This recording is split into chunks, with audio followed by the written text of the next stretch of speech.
Hey everybody, and welcome back. So we were down here so that I can show you our setup before I start our seeds and exactly what we're using to grow them. Now I know it doesn't look like much right now, and that's because I have this cover over here, but I'm going to show you on the inside real quick. You can get both ends up here. So this is one of two setups here. The camera adjusts there. And my husband built me this table here. So you can see it's just plywood and 2x4s. And up there, if it'll focus, you can see he left that available so that he can put more plywood up there and kind of have it be like a shelf for extra storage to utilize the space in the basement. And there's also a shelf down below it there that you can see we already have a bunch of random stuff on right now. So really easy, just a table in here, and I've just happen to have two trays in here right now, but you can see that our trays will easily fit all alongside each other. And then if I do need an extra space, I can always pull this forward. It gives me a little bit of extra space back there.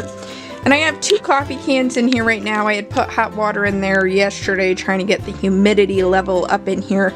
As you can see, it's still very, very low. I don't know if that'll focus or not with the light. Probably not.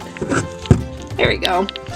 As you can see, it is down at 26%, which is not good. So I'm definitely going to be doing a lot of misting in here and making sure to bring very hot water down very often. But we are up at 81 degrees Fahrenheit, which at the beginning of this video, you saw me lift that curtain. That's why I have the curtain here right over there. Around this corner here. You can see our wood stove is in there, and it does get it pretty warm in here, but most of the heat is going through the vent that has a little fan in it right up into our living room, so not as much heat gets over here. And that's why I have this curtain here, especially for starting our seedlings. I did not purchase, and I do not have domes for these trays. It's just way too expensive. You know, they want $4 or $5 a dome, and it's just obnoxious, especially when you're starting this many seeds. So the idea was, what this plastic is here that you're seeing is called Panda plastic. It's actually not too expensive on Amazon or at greenhouse stores. And if you can see there, if it'll focus, I know the light is bad in here, that's more of the plastic. It is black on one side and it is white on the other, and the reason that we're doing this is so that the white will help reflect all of the lights coming down and make sure that it's coming kind of from all angles onto those little seedlings and getting them as much light as possible. And then I hole punch 2 holes in each corner of this front curtain here, and I put duct tape around it to make sure it doesn't keep tearing. And yes, that is a heart, because that is the only hole punch that I had that was big enough. And then I put 2 little screws in each corner, and it just makes it so that I can take this up here, and if I can get it right here, and hook it right over the corner there. Sorry if this is a shaky video. And same thing on the other side, and that makes it so that I can access the plants, but then especially through the night when it gets colder and through the day, I can pull this curtain back down, and it'll help keep the humidity and the heat inside of here. Now if you look up here, what we have for lights is over this one here. If it will adjust, I'm sorry the lighting is difficult in here, but if you can see that those are two 2x4 lights with T8 bulbs in them. They each have, what, 6 T8 bulbs in them. I don't know if you can see there, we do have a combination of blue and yellow bulbs. I would rather have blue bulbs, but the blue and yellow is what we have, so we've got a nice combination going on there for the different lights. Now, if we turn around and excuse the storage, this is also our basement.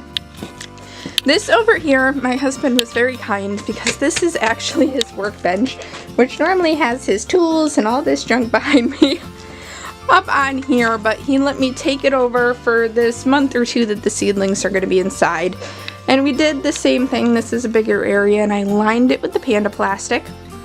And on this end here, what we did was we just makeshift to the 2x4s, the studs on the walls, just screwed a little rough cut piece of plywood across there, and that way I was able to make the side in Panda plastic as well. And I would like to do the same thing on the other end with the concrete there.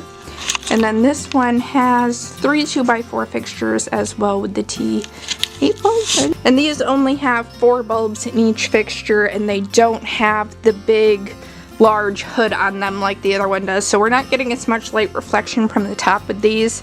And I also don't have the curtain across the front.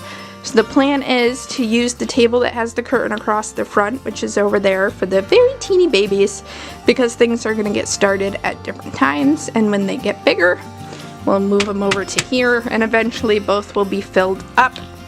And we also have a little fold-out table, if it'll focus with the light, on the side over here that I just have for extra space if we need. And we have a little setup with some CFL lights, very large CFL lights, that he said that he can quick rig and hang over this if I do need extra space for more flats, which is great. And the way he wired it is everything's going along the ceiling and comes down, and everything is hooked into this one timer. And then I can shut the other side off while I'm only using this side, so we're not using so much electricity. And then when everything's going, I can set a nice schedule there of exactly when the lights come on and off, or I can switch it over like it is now to simply, that'll focus, outlet on. And then that way I can have the lights on full time. So simple enough. And I think this will work really well. We'll see how it all goes, especially with starting this many seeds at once. I can tell you guys right now, I don't know if anybody else gets this way, but I am nervous because you don't want anything to go wrong and you want to make sure everything grows really well. So I think this setup is going to be good. I'm excited about it. So I just wanted to share that with you guys. And then I'm going to go ahead and I'm going to be starting some seeds. I'm going to be starting some herbs up soon and things like that, and doing succession, as I've said in the other videos. Definitely keep an eye out, because every time we start seeds, we'll be sharing with you how we're doing it, what we're growing. I'll update you guys, show you how it's all doing, and then eventually we will be doing all of this outside in the actual garden. So thank you for joining us. I appreciate all your support. If you like this video, please hit that like button. It helps me out a ton. And like I was saying before, make sure you subscribe, and that way you can see all the fun stuff we're doing. But I love you all. Enjoy the rest of your day. God bless, and bye-bye.